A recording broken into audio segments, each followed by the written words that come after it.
O título da meditação desta manhã, se lhe dessemos um título, seria O que fazer com as mágoas?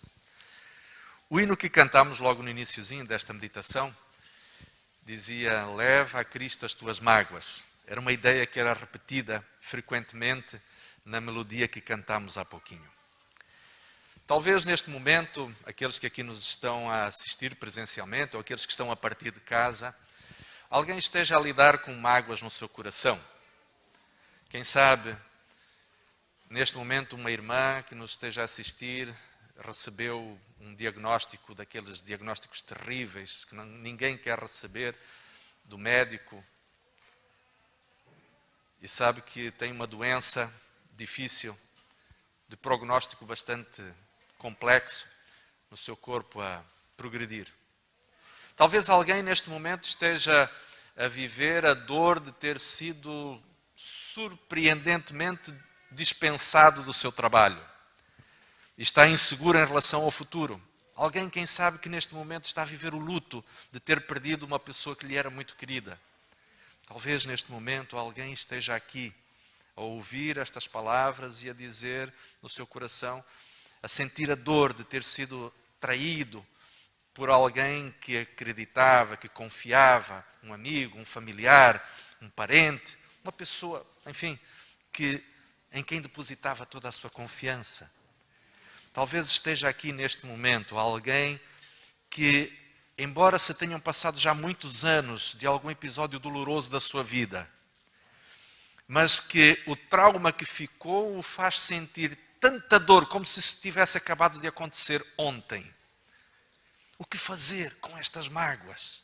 O que fazer com estes sentimentos que nós não sabemos aonde os embrulhar e esconder de forma que eles não prejudiquem o nosso dia a dia?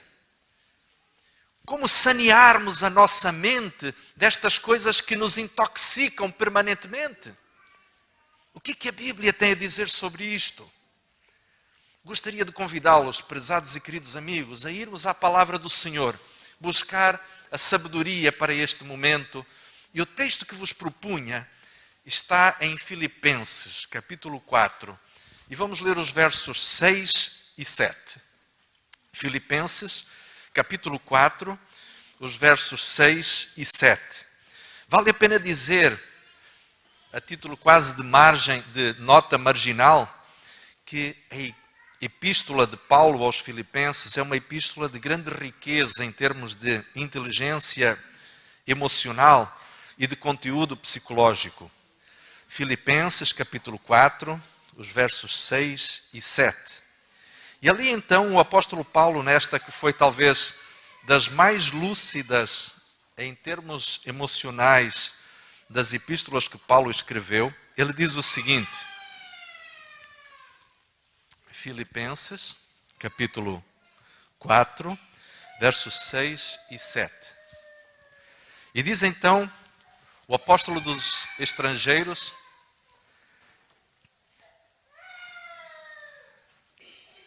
não estejais inquietos, diz Paulo, por coisa alguma. Não estejam ansiosos, diz o apóstolo Paulo. Antes as vossas petições sejam em tudo conhecidas diante de Deus, na oração e súplicas com ação de graças. E a paz de Deus, que excede todo o entendimento, guardará os vossos corações e os vossos sentimentos em Cristo Jesus. Queridos irmãos, há aqui 4 ideias que este texto de alguma forma nos apresenta. A primeira delas é que nós não devemos andar inquietos, ou seja, não é que é pecado estar ansioso, de modo nenhum. Não é isto que Paulo está a dizer. Porque se ele estivesse a colocar uma carga moral sobre a ansiedade, isto seria um fator de acréscimo da própria ansiedade. Ou seja, dizer a alguém para não ficar ansioso, normalmente, é a melhor maneira de lhe dizermos para continuar a retroalimentar a sua ansiedade. Não é verdade? Quando alguém nos diz, não fique ansioso, aí é que nós ficamos mais ansiosos. E o apóstolo Paulo, o que ele está a dizer é o seguinte: não é necessário nós permanecermos em ansiedade. Primeira ideia. Segundo, nós devemos descarregar toda a nossa preocupação, toda a nossa perplexidade, toda a nossa ansiedade Sobre quem? Sobre Deus. O texto diz que nós devemos, inclusive, levar ao conhecimento de Deus todas as nossas preocupações. Não é porque Deus não as conheça, não é porque Deus precisa ser informado dos problemas da nossa vida, mas é porque muitas vezes, quando nós apresentamos ao Senhor as nossas preocupações, as nossas doenças, os nossos problemas financeiros, as nossas preocupações com os filhos, com a família, quando o fazemos, por estarmos em conexão com Deus, de alguma forma, o Senhor nos ajuda a perceber que na sua imensidão, na infinitude do seu poder, os nossos problemas, por maiores que sejam, diante de Deus, eles são pequenininhos. Esta é uma das razões pelas quais Deus nos pede que nós lhe contemos os nossos problemas. Porque quando estamos com a nossa mente, com os nossos pensamentos voltados para Deus, nós estamos a contemplar o Deus infinito. E os nossos problemas, ainda que sejam muito grandes, diante do Deus infinito, eles são insignificantes. Depois há uma terceira ideia que está presente aqui, é que ao apresentarmos em oração os nossos problemas a Deus, eles devem ser acompanhados por quê? O apóstolo Paulo diz, devem ser acompanhados por um espírito de ação de graças. Nós já vamos falar daqui a pouquinho a respeito da importância da gratidão. Mas nunca uma oração deve ser feita ao Senhor. Nunca nos devemos aproximar de Deus sem termos a noção de que deveríamos agradecer ao nosso Deus por alguma coisa que Ele tenha feito na nossa vida ou por alguma característica da nossa própria existência que é única e exclusivamente graças a Deus. E depois a quarta ideia que está presente no capítulo 4, particularmente no verso 7, é a paz de Deus. Sabem como é que se diz paz em hebraico? Claro que sabem. Como é que se diz paz em hebraico? Shalom, exatamente. E paz em hebraico, ou shalom, não quer dizer apenas ausência de guerra. Quer dizer bem-estar. Quer dizer também bem-estar interior. Quer dizer equilíbrio, harmonia. E é exatamente isto que Deus quer pôr na vida do cristão. Deus quer fazer com que a sua paz no nosso coração faça aquilo que o verso 7 diz, com que a mente do cristão seja preservada. Reparem que o verso 7 diz ali, e guardará os vossos corações e os vossos sentimentos. Isto quer dizer basicamente o seguinte, na vida de um cristão, o sofrimento não é razão para corroer as nossas emoções e os nossos sentimentos. Um cristão pode passar por situações extremamente difíceis, mas fica garantida a integridade da sua espiritualidade e da sua emocionalidade. Um cristão pode não ser, como pessoa dotada naturalmente de um espírito resiliente. Entendem o que quer dizer? Existem pessoas que são naturalmente resistentes ao sofrimento. Existem pessoas que têm uma capacidade de enfrentar dor e mal-estar e ainda assim continuam. Por exemplo, vamos dar um exemplo muito simples. Eu não sou médico, naturalmente temos vários aqui, mas nós homens, Filipe, temos uma dificuldade muito grande com a dor, não é? Em certo sentido, a dor física. Mas as senhoras, se tivessem a mesma sensibilidade que muitos homens têm, elas nunca dariam à luz uma criança. Certamente, não era? As mulheres são resilientes em relação à dor física, genericamente, muito mais do que os homens. Nós podemos não ser resilientes naturalmente falando, mas a Bíblia diz-nos que a paz de Deus no nosso coração pode efetivamente fazer de nós pessoas muito mais resistentes. Mais ainda, fará de nós pessoas que sejam capazes de permanecer integrais debaixo de uma dor. Um cristão não precisa necessariamente autodestruir-se quando fica desempregado. Um cristão não precisa desfazer-se quando perde uma pessoa que amava muito. Um cristão, uma mulher cristã, um homem cristão, mesmo que passem por uma experiência de divórcio, por mais dolorosa que ela seja, em Cristo, esta experiência poderá fazê-lo, inclusive, uma pessoa melhor. Porque é exatamente isto que a Bíblia nos diz. A paz de Cristo preservará o nosso coração e os nossos sentimentos. E o sofrimento não criará em nós cicatrizes que nos impossibilitem de continuar a viver, de continuar a amar, de continuar a servir ao próximo. Esta é a garantia que Deus nos dá. Por esta razão, a Bíblia nos diz que nós devemos levar, justamente como dizia o hino, a Cristo as nossas mágoas. Mas queria partilhar convosco um outro texto. Este está no Antigo Testamento. Isaías capítulo 26. Livro de Isaías, capítulo 26, os versos 3 e o verso 4. Este texto é muito interessante porque dá a sensação de que, de alguma forma, Paulo, quando escreveu aos Filipenses, estava a inspirar-se nas palavras de Isaías. Contudo, o profeta Isaías tem outras nuances que são também significativas e que valem a pena nós refletirmos. Isaías 26, versos 3 e 4, diz assim: Tu conservarás, diz o profeta, dirigindo-se a Deus, tu conservarás em paz aquele cuja mente está firme em ti, porque ele confia em ti. Confia no Senhor perpetuamente, porque o Senhor Deus é uma rocha eterna. Reparem que interessante esta última afirmação do verso 4. Confia no Senhor teu Deus, porque o Senhor teu Deus é uma rocha eterna. O que na verdade Isaías está a dizer é que se existe alguém em quem vale a pena confiar, se existe uma opção que é segura e confiável, é nós dependermos de Deus. Isto é fantástico. Para quem está a viver um momento de insegurança, meu querido amigo, se você sente que a terra lhe está a sair debaixo dos pés, Isaías capítulo 26, verso 4 para você. Isaías 26, capítulo 26, verso 4 para toda a igreja do Senhor aqui reunida. O Senhor é a rocha eterna para cada um de nós. Vamos ainda ver mais um texto que encontramos no livro de Salmos. Este texto foi escrito por Davi. Salmo capítulo 30, verso 5. Olhem só que interessante as palavras de Davi, em que alguém que soube muito bem o que foi passar por lutas, por dificuldades, que teve uma vida, embora muito jovem ainda, mas cheia de vivida com uma intensidade tremenda, Davi escreveu as palavras do verso 5 do seu Salmo 30. Salmo 30, verso 5.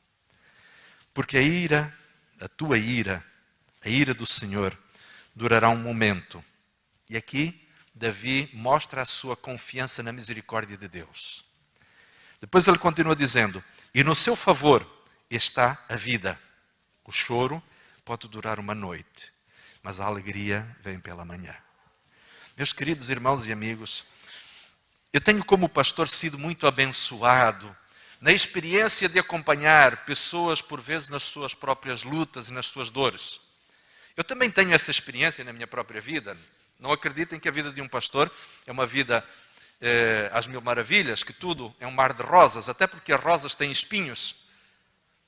Mas há uma coisa interessante, é poder perceber na vida de pessoas que às vezes, eu digo-vos com honestidade, às vezes eu visito pessoas às quais eu não sou capaz de dizer absolutamente nada, que tenha a noção que lhes vai trazer algum tipo de diminuição do seu sofrimento. Não tenho, não sei o que dizer. Mesmo já tendo lido a Bíblia tantas vezes, e mesmo já tendo alguma experiência como pastor, há quase 30 anos que sou pastor, mas não tenho referência nenhuma para poder ajudar aquela pessoa. Mas eu posso vos dizer também uma coisa maravilhosa, e isto é profundamente confortador. É que no acompanhar destes queridos irmãos de caminhada, de jornada neste mundo, duro e difícil quanto seja, muitas vezes encontro alguns queridos com os quais choro. Mas ao final de algumas semanas, ao final de alguns dias, quando nos voltamos a encontrar, percebemos que tanto a um quanto ao outro o Senhor ajudou, o Senhor abençoou. E as lágrimas de há uma semana atrás agora já são motivos de gratidão ao Senhor. Quantas vezes encontro pessoas dizer: pastor, há alguns dias atrás eu estava assim, estava assado, mas na grande graça do Senhor, na grande graça de Deus, Ele me trouxe alegria, Ele me ajudou com um problema de saúde, Ele fez isto, Ele ajudou com aquela outra situação financeira, Deus fez isto, Deus fez aquilo outro. E então nós podemos perceber claramente, a noite pode ser uma noite de choro, o choro pode durar uma noite inteira, mas depois vem a paz, vem o raiar do dia, vem a luz do sol e vem a alegria de nós podermos perceber que, embora tivéssemos passado pelo vale da sombra da morte, o Senhor estava conosco. O Senhor esteve ao nosso lado.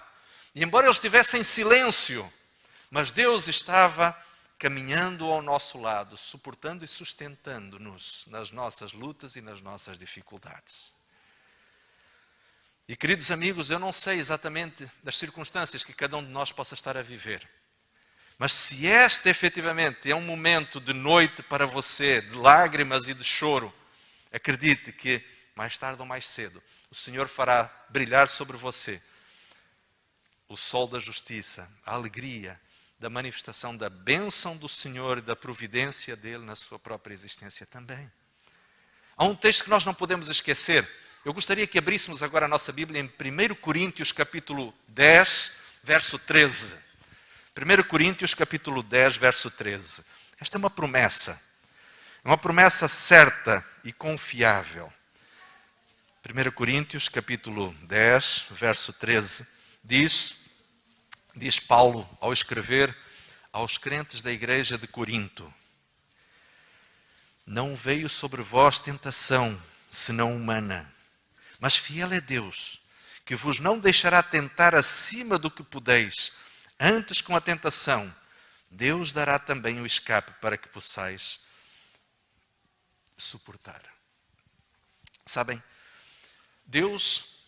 existem aqui duas ideias muito fortes. A primeira delas é que Deus não permite que as dificuldades que enfrentemos sejam superiores à nossa própria capacidade. Por isso, sabem, às vezes nós podemos dizer: mas o que eu estou a passar é muito forte, isto não dá para aguentar. Muitas pessoas dizem: isto é insuportável, isto é inumano. Será? O Deus que mandou Paulo escrever isto, Ele disse claramente: Ele não permitirá que nenhuma prova venha superior à nossa própria capacidade. E Deus conhece-nos tão bem, a ponto de saber a quantidade de cabelos que nós temos na nossa cabeça. Portanto, Deus não permitirá que nenhuma circunstância, por mais probante que seja, por mais tribulatória que seja, venha além da nossa própria capacidade de resiliência, de resistir. Mas Deus também diz, através de Paulo, que juntamente com a dificuldade, Deus enviará um pacote de recursos, de capacidades, para nos ajudar a enfrentar, a suportar a dificuldade com a providência divina. Mas existe um outro aspecto que gostaria que nós pudéssemos entender ainda, e ele está descrito, voltando novamente a Filipenses capítulo 4, vamos ler o verso 4. Filipenses capítulo 4, e vamos ler agora particularmente o verso 4. Reparem o que o apóstolo Paulo ali diz. Filipenses capítulo 4, verso 4. Regozijai-vos sempre no Senhor. Outra vez vos digo, regozijai-vos. 1 Tessalonicenses capítulo 5.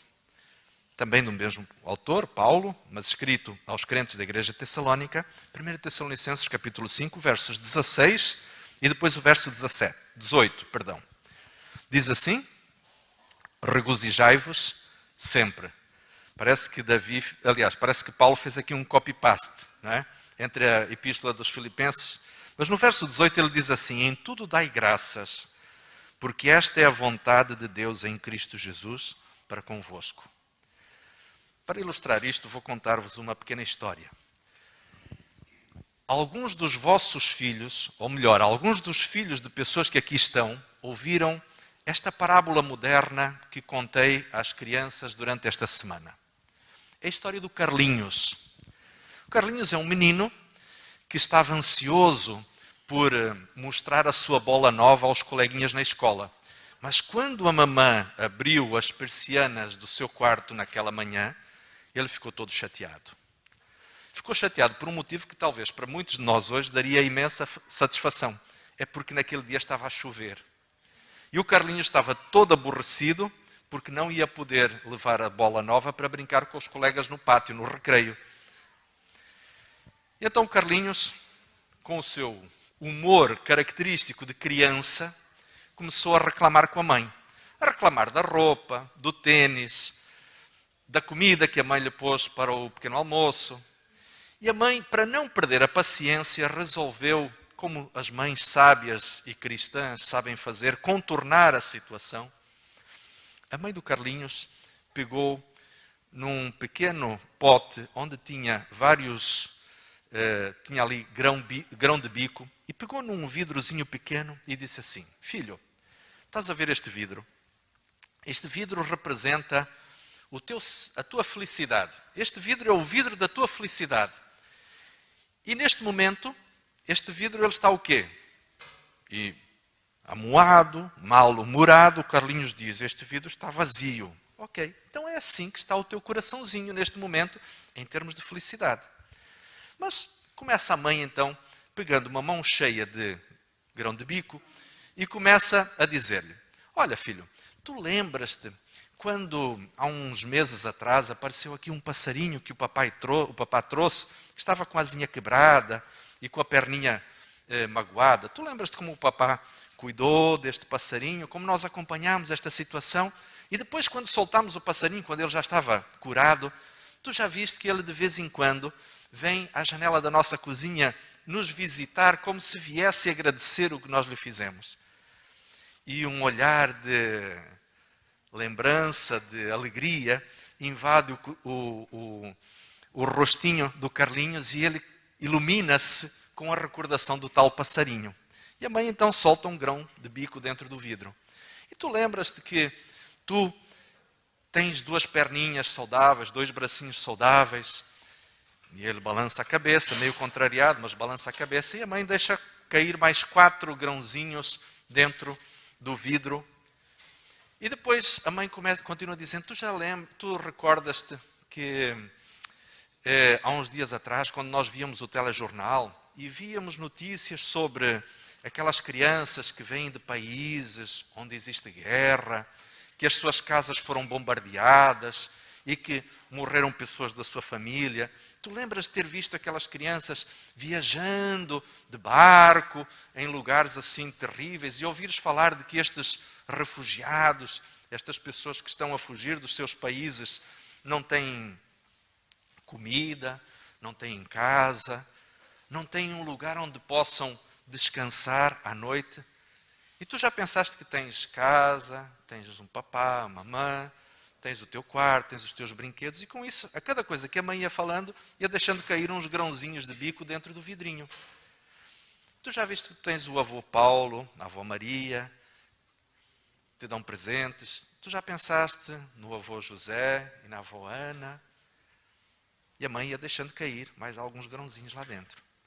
E todas as coisas que a mãe ia fazendo naquela longa lista, recordar o seu filho de coisas boas que Deus tinha feito e dado àquela criança para que ela pudesse ter uma vida melhor, certamente faziam com que o seu vidrinho de felicidade fosse ficando gradualmente mais cheio, à medida que iam sendo colocadas coisas ali dentro.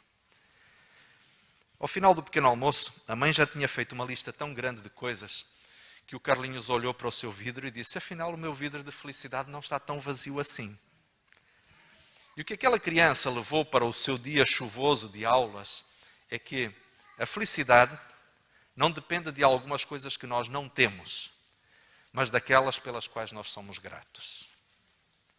E, meus queridos irmãos e amigos, por esta razão é que Paulo nos lembra que ser grato, regozijarmos-nos apesar das dificuldades da nossa vida, é alguma coisa que agrada o coração do nosso Senhor Jesus Cristo.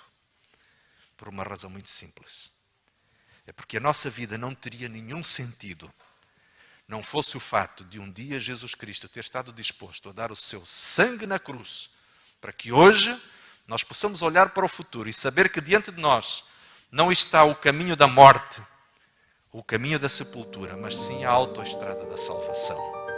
E que lá na ponta desta estrada, lá no extremo deste caminho, está o nosso Salvador de braços abertos, não mais crucificados, mas de braços abertos, junto às portas da Santa Jerusalém, para nos receber como um amigo que nos deseja redimir para a eternidade. Por isso, queridos irmãos e amigos, quando pensarmos nos nossos traumas, nas nossas mágoas, lembremos-nos que é aos pés de Cristo que nós os temos que colocar.